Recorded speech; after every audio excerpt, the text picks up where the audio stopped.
Guys আমার পিসির game play তো অনেক দেখলেন, কিন্তু মোবাইলে আমার গেম প্লে কেমন? তো এটা দেখানোর জন্য ভাবলাম দুরন্ত ভাইয়ের সাথে একটা ভার্সেস করা যাক।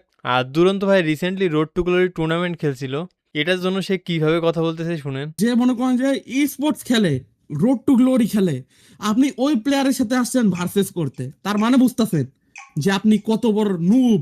মানে তার ভাবটা দেখলেন? আর গাইস আমি কিন্তু মোবাইল একেবারে নতুন, একেবারে নুব বলা যায়। চেষ্টা করব ডে বাই ডে ইমপ্রুভ করার।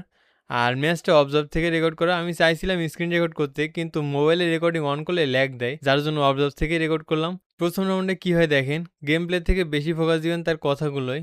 আসলে একটা ই স্পোর্টস প্লেয়ার মনে করেন যে হারানো কত টাফ, এটা শুধু এটা শুধু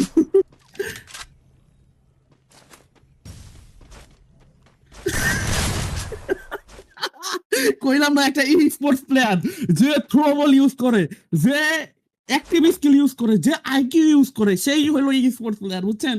আর কি বলবো মুন্না ভাই।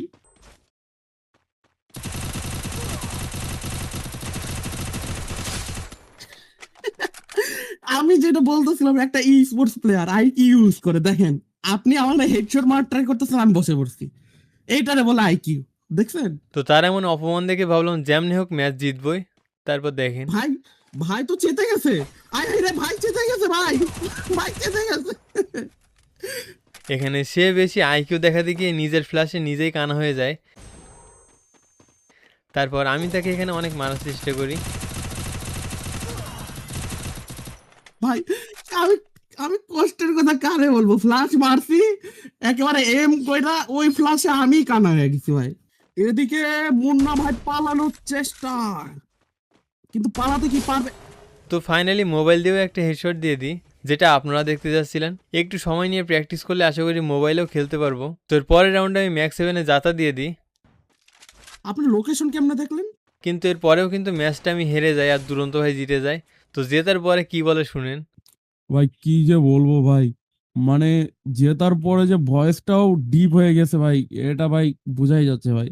মানে ভাই কি বলবো, তার ভয়েসটাও নাকি ডিপ হয়ে গেছে। তো বললাম ঠিক আছে ভাই ঘুমান, গুড নাইট। তো তারপর কি বলে শুনেন। থাক ভাই, আপনি যে মনে কত কষ্ট নিয়ে কথাটা বলতেছে যে ঘুমান, আমি বুঝতে পারতেছি ভাই। মানে কি বলবো ভাই, এত কষ্ট নিয়ে, মানে আপনার ভয়েসের মধ্যে একটা কষ্ট, মানে কষ্টান্ত চলে আসছে, কষ্টান্ত। আমি শুনেই বুঝছি যে আজকে ঘুমাইতে গেলে আপনার কামড়াবে ভাই। এরপর কিন্তু আমি ঘুমাইতে যাই, কিন্তু 10 মিনিট পরে আবার কল করে খোঁচা দিতে থাকে। কল ধরছি না বলে আবার ভয়েসও পাঠায়, ভয়েসটা আর না শোনালাম। তো আপনাদের এমন ফ্রেন্ড থাকলে কমেন্ট অবশ্যই জানাবেন। টাটা।